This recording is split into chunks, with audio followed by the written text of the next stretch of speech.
இன்னைக்கு நம்ம இந்த வீடியோல ஒரு இன்ட்ரெஸ்டிங்கான நியூ சீன் ட்ராமா தான் பார்க்க போறோம். சூப்பரா இருக்கும் இந்த வெப் சீரிஸ். பார்த்துட்டு கண்டினியூ பண்ணுவோமா வேணாமா அப்படின்றத கமெண்ட்ல சொல்லுங்க. அதுக்கு முன்னாடி சேனலை சப்ஸ்கிரைப் பண்ணாம பார்த்துட்டு இருந்தீங்கன்னா சப்ஸ்கிரைப் பண்ணிக்கோங்க. ஃபர்ஸ்ட் சீன்லயே அதாவது நம்ம ஹீரோவை காட்டுறாங்க. இவர் ஒரு பாக்ஸர். சோ நம்ம பாக்ஸர் அப்படின்ட்டே சொல்லிக்கலாம். நம்ம ஹீரோயினே கட்டுறாங்க. இவங்க ஒரு சிங்கிள் மாம். இவங்க ரெண்டு பேரும் நம்ம இந்த ட்ராமால இப்படியே கூப்பிட்டுக்கலாம். அவர் அடி வாங்கிட்டு இருக்காரு, ஃபைட் பண்ணிட்டு இருக்காரு. சாரி, இவர் பேன் பண்ணி வச்சிருப்பாங்க. ஸோ அதனால இல்லீகலா இங்க ஃபைட் பண்ணிட்டு இருக்காரு. அதை ரசிச்ச சிங்கிள் மாம் பார்த்துக்கிட்டு இருக்காங்க. ஸோ பார்த்துக்கிட்டு இருக்கையில இவர் எல்லாத்தையும் முடிச்சுட்டு அவர்கிட்ட நான் முடிச்சிட்டேன் காசு எங்க அப்படின்னு சொல்லி கேட்கல. மேல ஒருத்தவங்க இருக்காங்க, அவள்கிட்ட போய் வாங்கிக்க அப்படின்றாங்க. இவருமே சரி அப்படின்னு சொல்லிட்டு மேல போயிட்டு வாங்கலாம் அப்படின்னு போறாரு. அங்க பார்த்தா நம்ம ஹீரோயின் நிக்கிறாங்க. ஸோ பாக்ஸர் காசு கேட்கலாம் அப்படின்னு சொல்லிட்டு போய் கூப்பிடுறாங்க. திரும்பினோடனே இவர் ஷாக் ஆயிடுறாரு. ஆக்சுவலா என்ன நடந்திருக்குன்னா, ஒரு 6 வருஷத்துக்கு முன்னாடி இவங்க ரெண்டு பேருமே ஒன்னா இருந்திருப்பாங்க கார்ல. அதுல குழந்தை பிறந்திருக்கும் ஹீரோயினுக்கு. பட் அது அவரோட குழந்தைதான் அப்படின்ட்டு பாக்ஸருக்கே தெரியாது. இங்க மறுபடியும் பேச்சப் ஆகலாம் அப்படின்ட்டு வந்திருப்பாங்க. உடனே அவர் சொல்றாரு, என்னை நீ பாதியில விட்டுட்டு போனவ தானே, மறுபடியும் எந்த இதுல வந்திருக்க அப்படின்னு சொல்லிட்டு திட்டி தள்ளி விட்டுறாரு. அப்ப சொல்றாங்க, எனக்கு ஒரு 3 மாசம் மட்டும் கான்ட்ராக்ட் ஹஸ்பண்டாரு, உனக்கு நான் 10 மில்லியன் யுவான் தரேன் அப்படின்னு சொல்றாரு. ஓ, உன் காசு வச்சு எல்லாத்தையும் விலைக்கு வாங்கிடலாம் அப்படின்ட்டு பாக்குறியா? அது மட்டும் கண்டிப்பா நடக்கவே நடக்காது. தயவு செஞ்சு என்கிட்ட இருந்து தள்ளி ஏறு அப்படிங்கல. உங்க அம்மாக்கு ட்ரீட்மெண்ட் காசு தேவைப்படுதுல, அதை நான் தரேன் இந்தா அப்படின்னு சொல்லிட்டு கொடுக்குறாங்க. என்னைய பத்தி நீ இன்வெஸ்டிகேட் பண்றியா? இது மாதிரி ஒருத்தவ காசு கொடுத்ததான் எங்க அம்மா இருக்கணும் அப்படின்னா எனக்கு தேவையே இல்ல, நானே பாத்துக்குவேன் எங்க அம்மாவை அப்படின்னு சொல்லிட்டு, இனிமே என் வாழ்க்கையில நீ குறுக்கிடாம இரு அப்படின்னு நாங்க அவங்கள திட்டிட்டு அங்க இருந்து கிளம்பி இவர் போயிடுறாரு. அப்ப இவங்க எவ்வளவோ சொல்லி பாக்குறாங்க. பட் அவர் கேட்கல. சோ அவருக்கு ஒரு ஷிப் மாதிரி இருக்கு, அதுதான் அவரோட வீடே. அங்கேதான் அவர் இருக்காரு. இவங்க நல்ல ரிச்சான லேடி. அந்த ஷிப்ல இவர் குளிச்சுட்டு இருக்கலாம் அப்படின்னு சொல்லிட்டு குளிக்க போகல. கரெக்டா நம்ம ஹீரோயின் அங்க வந்துடுறாங்க. பாக்ஸர் இவ இங்கே வந்துட்டாளா, தொலை தாங்க முடியலையா அப்படின்னு நினைச்சுக்கிட்டே வராரு. இது மாதிரி, அம்மா நீ ஏன் இங்க வந்த, உன்னையதான் நான் என் மூஞ்சிலே முழிக்க கூடாதுன்னு சொல்லியிருக்கேன்ல அப்படின்னு சொல்லிட்டு கேக்குறாரு. இல்ல, நான் உனக்கு நல்ல ஒரு கான்ட்ராக்ட் கொண்டு வந்திருக்கேன், 3 மாசம் மட்டும்தான். சோ அதுக்கப்புறம் நீ போயிடலாம், உனக்கு நான் காசும் தருவேன், எனக்கு ஒரே ஒரு குழந்தை மட்டும் கொடுங்க அப்படின்னு சொல்லி கேட்கல. ஓ, ஏற்கனவே நீ 2 குழந்தைய வச்சுட்டு இன்னும் ஒரு குழந்தை வேற கேக்குறியா? இந்த குழந்தைய எப்படி பிறந்துச்சுன்னு தெரியல, என்கிட்ட வேற இன்னொரு குழந்தை கேக்குற. நீ அந்த காசு வச்சிருக்கில, அந்த காசை வச்சு நீ வேற யாரையாச்சும் விலைக்கு வாங்கிக்கோ, என்னைய விலைக்கு வாங்க முடியாது அப்படின்னு சொல்லிட்டு இது மாதிரி கொடுத்துடுறாங்க. அந்த இதை பேப்பரை கொடுத்துட்டு, இது மாதிரி ப்ளீஸ் கொஞ்சம் கன்சிடர் பண்ணு அப்படின்ட்டு ஹீரோயின் சொல்றாங்க. கன்சிடரா? என்னாலலாம் முடியவே முடியாது, தயவு செஞ்சு வேற யாரையாச்சும் போய் பாத்துக்கோ அப்படின்னு சொல்லிட்டு அங்க இருந்து கிளம்பி போயிடுறாரு. அப்பவும் அவங்க கேட்காம இருக்கிறதுனால அவங்க அப்படியே அலையக்கா தூக்கி கொண்டு போயிட்டு காருக்குள்ள விட்டுட்டு, தயவு செஞ்சு நீ இனிமே இந்த சைடு வராத, இன்னொரு வாட்டி உன்னை பார்த்தேன்னு வச்சுக்கோவேன் அவ்வளவுதான் அப்படின்னு சொல்லிட்டு விட்டுட்டு போயிடுறாங்க. அந்த குட்டி பசங்க ரெண்டு பேரும், அம்மா உங்களுக்கு ஒன்னும் ஆகல இல்ல, நாங்க ரெண்டு பேரும் உங்களை காப்பாத்துறோம் அப்படின்னு சொல்லிட்டு சொல்றாங்க. அப்புறமா இவங்க ஏதோ ஒரு பேப்பர் பாக்குறாங்க. சோ அதுல இவருக்கு மேரேஜ்க்கு அலைன்ஸ் பாக்குற மாதிரி நியூஸ் பேப்பர்ல கொடுத்துருக்காங்க. அதனால இவங்க என்ன பண்றாங்க, ஓ கண்டிப்பா நான் தான் ஒய்ஃப் ஆவேன்னு சொல்லிட்டு இது மாதிரி போயிட்டு வாசிக்கிறாங்க. இது மாதிரி அவனுக்கு இது மாதிரி பொண்ணு தேடிட்டு இருக்காங்க, நான் தான் பொண்ணு, நான் தான் அவனை கல்யாணம் பண்ணிக்க போறேன் அப்படி இப்படின்னு சொல்றாங்க. எல்லாருமே இங்க இருக்க ஊர் மக்கள் எல்லாம் கூட்டிட்டாங்க. அங்க கூட்டிட்டு அங்க இன்னொரு பொண்ணு இருக்கு, அந்த பொண்ணுதான் மேரேஜ் பண்ணலாம் அப்படின்ட்டு இது வச்சிருக்காங்க அந்த ஊர் மக்கள். சோ அதனால திட்டுறாங்க. அவளும் இல்ல இல்ல நான் இவளெல்லாம் கல்யாணம் பண்ணிக்க மாட்டேன் அப்படின்னு சொல்லிடுறான். அந்த கல்யாணம் பண்ணிக்க போறதால அந்த பச்சை சட்டை முடியாந்துடுறா. இவாத அந்த பச்சை சட்டை தான் கல்யாணம் பண்ணிக்க போறவன். முடியாது. அம்மா என்னாச்சு அப்படின்னு சொல்லி கேட்கல. சொல்றாங்க, நீ தானே அவனை கல்யாணம் பண்ணிக்க போற, பாத்தியா அவன் எப்படி சொல்றான்ட்டு அப்படின்ட்டு பேசிட்டு இருக்காங்க. அப்ப இல்ல இல்ல, அப்ப அவர் இவளெல்லாம் கல்யாணம் பண்ணிக்க மாட்டாங்க, ஏற்கனவே அவர் 2 பிள்ளைல வச்சிருக்கா அப்படின்னு சொல்லிட்டு இருக்கேனே, அந்த பிள்ளைய பத்தி இவன் தப்பா பேசிடுறான். இதுங்க ரெண்டு தரங்கிட்டு பிறந்த பிள்ளை தானே, இதுங்களுக்கு என்ன நீ வக்காலத்து வாங்கணும்னா அவங்க பலாருன்னு இழுத்து அரைஞ்சிடுறாங்க. அரைஞ்சிட்டு ஏன் பசங்களை பத்தி பேச உனக்கு ஒண்ணு ரைட்ஸ் இல்லைன்ட்டு அங்க இருந்து போயிடுறாங்க. கார்ல போகலாம் அழுதுட்டே போயிருக்காங்க. இவங்க ஏன் இப்படி பண்ணிருப்பாங்கன்னா, இவங்க 2 பேரோட குழந்தை தானே இது, இன்னொரு குழந்தை பிறந்தா அந்த போன் மேரோ ஏதோ மேட்சிங்கா இருக்குமா. சோ அதனாலதான் டாக்டர் சொல்லியிருப்பாங்க, இது மாதிரி நீ உன்னோட ஹஸ்பண்டோட இன்னொரு பிள்ளை பெத்துக்கோ, அந்த போன் எடுத்து நம்ம இந்த பசங்களுக்கு வச்சோம்னா இவங்களுக்கு சரியாக வாய்ப்பு இருக்கு அப்படின்னு சொல்லியிருப்பாங்க. அதனாலதான் அவர் கூட குழந்தை பெத்துக்கணும் அப்படின்னு சொல்லிட்டு இவங்க 2 பேரையும் காப்பாத்தணும்னு சொல்றாங்க. அப்ப இவங்க பசங்க 2 பேரும் சொல்றாங்க, அம்மா நீங்க அழுகாதீங்க, உங்களுக்கு தான் நான் இருக்கோம் இல்ல அப்படின்னு சொல்லிட்டு இருக்காங்க. இப்ப பேசிட்டு இருக்கல ஒரு பையன் மூக்குல பிளட் வந்துருச்சு. ஐயோ அம்மா ரத்தம் அப்படின்னு சொல்லிட்டு சொல்றான். அதனால அந்த பையனை ஹாஸ்பிட்டல் கூட்டு போறாங்க. ஹாஸ்பிட்டல் கூட்டிட்டு போனா அங்க பார்த்தோம்னா ஹீரோ வராரு. ஹீரோவோட அம்மாவே அங்கதான் சேர்த்திருக்காரு. அவங்க அம்மாக்கு ஹீரோக்கு கல்யாணம் பண்ணி வைக்கணும் அப்படின்ட்டு ஆசை போல. அதை பத்தி இங்க பேசிட்டு இருக்காங்க.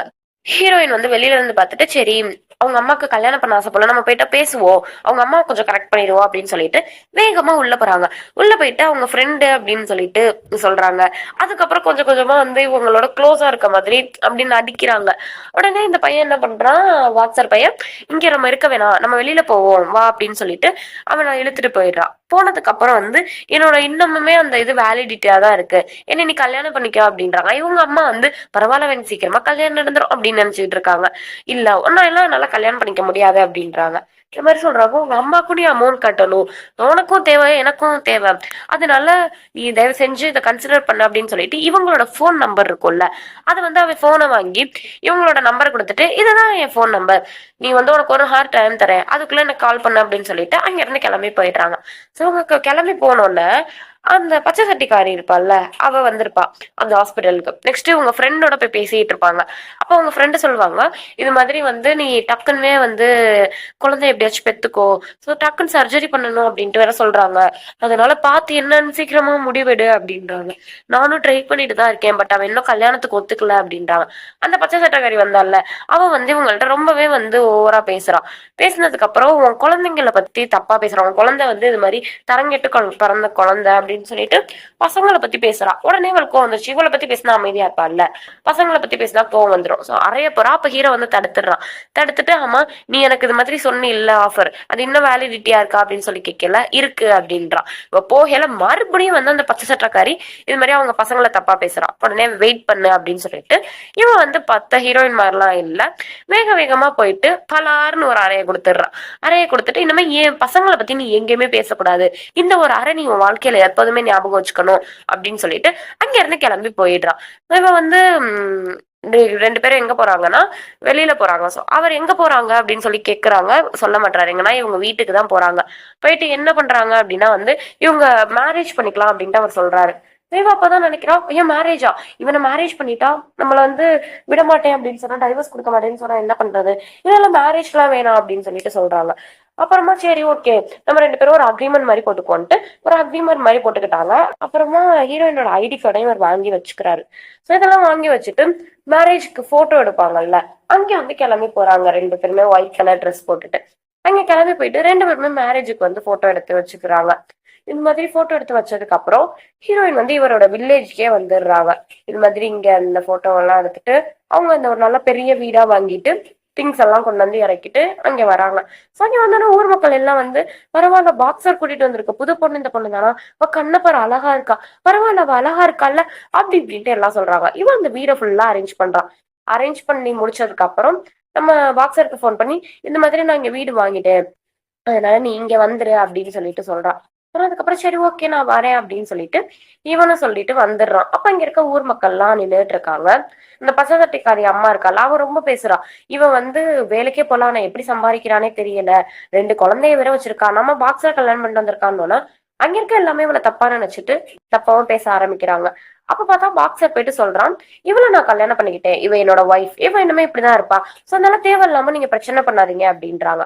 இவனே கண்டிப்பா ஏதோ மயக்கிதான் கல்யாணம் பண்ணிக்கிட்டா அப்படின்னு சொன்னா அவளுக்கு கோவம் வந்துருச்சு. அவ அப்புறம் பேச ஆரம்பிச்சிட்டா, ஆக்சுவலா நான் இந்த வீடு எதுக்கு வாங்கியிருக்கேன் அப்படின்னா எங்க மாமியார் ஹாஸ்பிட்டல்ல இருந்து டிஸ்சார்ஜ் பண்ணி இங்க வந்து வச்சுக்கோ, அது மட்டும் இல்லாம எனக்கு வேலைக்கு இல்லதான், பட் வந்து நான் ஒரு கம்பெனி நடத்திட்டு இருக்கேன், நான் வேலைக்கு போக தேவையில்லை ஏன்னா எனக்கு கம்பெனி இருக்கு அப்படின்னு சொல்லிட்டு சொன்னோன்னே இங்க இருக்க எல்லாருமே வந்து பரவாயில்ல இந்த பிள்ளை நல்ல பிள்ளைதான் இருக்கு, இவங்கதான் நம்மள்ட்ட தேவையில்லாம தப்பு தப்பா வந்து பத்த வச்சு விட்டுருக்காங்க அப்படின்னு சொல்லிட்டு அங்க இருக்கவங்க எல்லாம் மறுபடியும் பேச ஆரம்பிச்சிட்டாங்க. பேச ஆரம்பிச்சதுக்கு அப்புறம் இங்க இருந்து எல்லாருமே கிளம்பி போயிடுறாங்க. இப்போ அவங்க கையில லேசா காயம் மாதிரி ஏதோ பட்டிருக்கும்.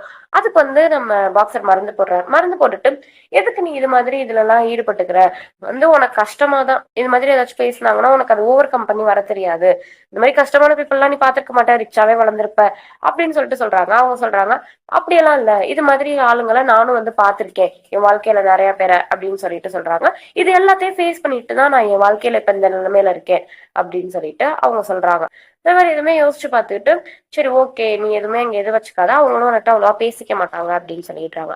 நெக்ஸ்ட் வந்து நைட் ஆயிடுது. நைட்டு பார்த்தா குளிக்க ஊத்துறதுக்காண்டி பசங்களை கூப்பிட்டுக்கிட்டு இருக்காங்க. அப்ப இவர் ஹீரோ நின்று பாத்துக்கிட்டு இருக்காரு. அப்போ ஒண்ணு நினைச்சு பாக்குறாரு, ஆக்சுவலா இவருக்கும் இவங்களுக்கும் வந்து அந்த விஷயம் நடந்தது 6 வருஷம், இந்த பசங்களுக்கு 5 வருஷம், ஒருவேளை இது நம்ம பையனா இருக்குமோ பொண்ணா இருக்குமோ அப்படின்னு யோசிக்கிறாரு. உடனே சே அதெல்லாம் இருக்காது, ஏன் அப்படி நினைக்கிற, அப்படின்னு சொல்லிட்டு அவர் கிளம்பி போறாரு. அப்ப ஏதோ சத்தம், இந்த தண்ணி வந்து கீழே விழுந்துரும். ஸோ இவர் வேகமா வந்து பாக்குறாரு, வேற எதுவும் இல்ல, இது விழுந்துருச்சு அதனாலதான் அப்படி கத்துனேன் அப்படின்னு சொல்றாங்க. அதுக்கப்புறம் பசங்கள் எல்லாம் வந்து ட்ரெஸ் மாத்திக்க அனுப்பிச்சு விட்டுட்டு இவங்க போயிட்டு அவனை மயக்குறாங்க. ஏன்னா அவங்க குழந்தை பெற்றுக்கிட்டா தானே இவங்களுக்கு வந்து அந்த ப்ரௌன் மேல கிடைக்கும். ஸோ அதனால இவங்க கிடைக்கிற சான்ஸ் எல்லாம் அப்பப்போ யூஸ் பண்ணிக்கிறாங்க. யூஸ் பண்ணிக்கிட்டோன்னே ஹீரோ சொல்றான், நீ தயவு செஞ்சு வேற ஏதாச்சும் ட்ரை பண்றியா, இது சத்தியமா கேவலமா இருக்கு, நீனும் இந்த ட்ரெஸ்ல ரொம்ப கேவலமா இருக்க அப்படின்னு சொல்லிட்டு போயிடுறாரு. நெக்ஸ்ட் ஒரு நல்ல ட்ரெஸ் போட்டுட்டு உட்காந்துருக்காங்க, எப்படியாச்சும் வந்து எல்லாமே இன்னைக்கு பண்ணிடணும் அப்படின்னு சொல்லிட்டு. அப்ப பார்த்தா ட்ரிங்க்ஸ் வேற அடிச்சிட்டு இருக்காங்களா. ஹீரோ பார்த்து தண்ணி அடிச்சிட்டு இருக்கு, இதெல்லாம் எங்க உருப்பட போகுது அப்படின்னு சொல்லிட்டு வராரு. அப்ப பார்த்தோம்னா மறுபடியும் செடியூஸ் பண்ற மாதிரி பக்கத்துல போயிட்டு என்னென்னமோ வந்து பண்றாங்க. இவருக்கு வந்து ஃபர்ஸ்ட் இன்ட்ரெஸ்ட் இல்லை, டக்குன்னு என்ன பண்றாங்க, போயிட்டு லிப் டு லிப் கிஸ் வந்து கொடுத்துடுறாங்க ஹீரோக்கு. ஹீரோவை பிடிச்சி வாயோட வாயா. அதுக்கப்புறம் ஹீரோக்கு லிப் கிஸ் கொடுத்தோன்னே இவர் அந்த 6 வருஷத்துக்கு முன்னாடி ஒன்னா இருந்திருப்பாங்கல்ல கார்ல, அந்த விஷயம் எல்லாமே அவருக்கு ஞாபகம் வருது. ஞாபகம் வந்தோடனே இவர் என்ன பண்றாரு அப்படின்னா அவங்கள தள்ளி விட்டுட்டு, எனக்கு வந்து நாளைக்கு கண்டிப்பா வந்து ஹாஸ்பிட்டல் இன்னைக்கு நைட்டு போய் இருக்கணும், அதனால நான் போயிட்டு வரேன் அப்படின்னு சொல்லிட்டு அவர் பாட்டுலாம் இங்க இருந்து வேக வேகமா கிளம்பி போயிட்டார். அடுத்த ஃப்ரெண்ட் வந்து என்னடி எல்லாம் நடந்து முடிஞ்சிச்சா அப்படின்னு சொல்லி கேட்கல. இல்லடி எதுவுமே நடக்கல அப்படின்னு சொல்றாங்க. உனக்கு இந்த மெத்தட் யூஸ் ஆகல, அதனால நீ வந்து டக்குன்னு மெத்தடை மாத்திதான் ஆகணும், நீ வந்து எப்படியாச்சும் பசங்களுக்காகவாச்சும் இது மாதிரி இதை ட்ரை பண்ணி தான் ஆகணும், அதனால மெத்தடை மாத்தி எப்படியாச்சும் ஏதாச்சும் பண்றத வழிய பாரு அப்படின்னு சொல்லிடுறாங்க. இவங்க வந்து மாத்திரையை தண்ணியில கலந்து அதை வச்சுட்டே படுத்திருக்காங்க. கரெக்டா ஹீரோ வராரு. ஹீரோ வந்தோன்னே ப்ளீஸ் ப்ளீஸ் இதை குடிங்க இதை குடிங்க அப்படின்னு சொல்லிட்டே இருக்காங்க. இப்படி எல்லாம் அவங்க அழுத்தி சொன்னோன்னே வந்து நம்ம ஹீரோக்கு டவுட் வந்துருச்சு. ஸோ அந்த தண்ணியில ஏதோ கலந்துருப்பாங்க அப்படின்னு சொல்லிட்டு, இல்ல வேணாம் எனக்கு இந்த தண்ணியெல்லாம் வேணாம், ஃப்ரிட்ஜ்குள்ள நிறைய ஜூசஸ் இருக்கு அதை நான் எடுத்து குடிச்சுக்கிறேன், தயவு செஞ்சு தண்ணியே குடிச்சிரு அப்படின்னு சொல்லிட்டு சொல்றாங்க. ப்ளீஸ் இதை குடிங்க அப்படின்னு சொல்லல, எனக்கு தெரிஞ்சு நீ கண்டிப்பா அதுல ஏதாச்சும் கலந்துருப்ப, அதனாலதான் நீ இப்ப என்னை குடிக்க வைக்க ட்ரை பண்ணிட்டு இருக்க, நான் வந்து ஒரு ஜூஸ் எடுத்து குடிக்கிறேன், நீ வந்து இதை குடி, நீ ஏதாச்சும் பண்ணிருக்கியா அப்படின்ட்டு பாப்போம் அப்படின்னு சொல்லிட்டு இருக்கேல, பொண்ணு வந்து தண்ணி கேக்குது, அதை கொடுக்காம இவங்க டக்கு டக்குன்ட்டு அவங்க பொண்ணு கேக்குது இல்ல, உடனே வந்து ஏதாச்சும் தப்பா நினைச்சுக்கோன்னு டக்குன்னு குடிச்சிடுறாங்க. குடிச்சதுக்கு அப்புறம் நான் தான் சொன்னேன்ல நீ ஏதோ கலந்துருக்கன்ட்டு, அதான் பொண்ணு கொடுக்கல அப்படின்னு சொன்னோன்னே இவங்க வந்து எதுவுமே சொல்ல முடியாது, கரெக்டா மாட்டிக்கிட்டாங்க. அப்படி குடிச்சோன்னே இவங்களுக்கு ரொம்பவே வந்து இதாயிடுச்சு, ஹார்ட்டா ஃபீல் பண்றாங்க அப்படின்ட்டு போயிட்டு ஷவர்ல எல்லாம் அவர் கூட நனையிறாங்க. அவர் என்ன பண்றாரு, ஷவர்ல நனைஞ்சுட்டு இருக்கேல அதைக்கா அப்படியே வெளியில அப்படியே தூக்கிட்டு வந்து, உனக்கு வந்து என்ன ஜில்னஸ் தானே வேணும் அப்படின்னு சொல்லிட்டு வெளியில விட்டுட்டு போயிடுறாரு. இவங்க அங்க இருக்க அந்த ட்ரப்புக்குள்ள வந்து குதிச்சிடுறாங்க பக்கடிட்டு. குதிச்சதுக்கு அப்புறம் சவுண்ட் வந்தோடனே ஒரு என்னடா அப்படின்னு சொல்லிட்டு போய் பார்த்தா இவங்க அந்த ட்ரப்புக்குள்ள கிடக்குறாங்க. கிடந்தோடனே இவருக்கு விட்டுட்டு போகவும் மனசு இல்ல, தூக்கிட்டு போகவும் மனசு இல்ல. அப்புறமா வந்து சரி என்ன பண்றது, நம்ம தான் தூக்கிட்டு போகணும், வேற வழி இல்லைன்ட்டு தூக்கி கொண்டு போயிட்டு உள்ள விட்டுடுறாரு. இவங்க வந்து இந்த தண்ணியில இது மாதிரி கோல்டுல எல்லாம் இருந்ததுனால அடுத்த நாள் ஃபீவர் வந்துருது. ஃபீவர் வந்தோடனே வேற டேப்லெட் எல்லாம் கொடுத்துட்டு நீ நல்லா ரெஸ்ட் எடு, பசங்களை நான் போயிட்டு விட்டுட்டு வரேன் ஸ்கூல்ல அப்படின்னு சொல்லிட்டு கூட்டிட்டு போறாரு டேப்லெட் எல்லாம் கொடுத்துட்டு.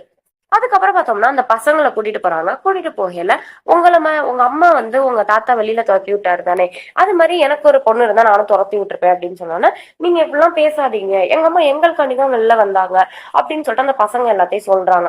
சொன்னதுக்கு அப்புறம் தான், ஓ அதனாலதான் இந்த 6 வருஷம் அவ என்னை வந்து பாக்கலையா, இந்த 6 வருஷத்துல அவ ரொம்பவே வந்து சஃபர் ஆயிருப்பா போல, அதனாலதான் என்னை வந்து பாக்கல அப்படின்னு சொல்லிட்டு இவனுமே வந்து அவன் மனசார புரிஞ்சுக்கிட்டு, நான் உங்களை வந்து என்னைக்குமே வெளியில அனுப்ப மாட்டேன், நீங்க என் குழந்தைங்க மாதிரி, நான் வந்து உங்களை ஸ்கூல் கொண்டு போய் இப்ப விடுறேன் அப்படின்னு சொல்லிட்டு போறாங்க. அப்ப 2 பசங்க பார்த்துட்டு இது அவன் தானே அப்படின்னு சொல்லிட்டு யாருக்கும் போன் பண்ணி சொல்றாங்க. சோ இதோட நம்மளுக்கு வந்து 1 to 4 வரை நான் அதுல எபிசோட் வந்து சொல்லியிருக்கேன். அதை கண்டினியூ பண்ணுவோமா வேணாமா அப்படின்றத வந்து நீங்க தான் சொல்லணும். எபிசோட் அடுத்து வேணும் அப்படின்னு நினைச்சீங்கன்னா சேனலை சப்ஸ்கிரைப் பண்ணுங்க. சப்ஸ்கிரைப் பண்ணிட்டு கமெண்ட்ல சொல்லுங்க. வீடியோ பிடிச்சிருந்துச்சுன்னா வீடியோக்கு லைக் பண்ணிட்டு மறக்காம நம்ம சேனலை அப்படியே சப்ஸ்கிரைப் பண்ணி வச்சுக்கோங்க.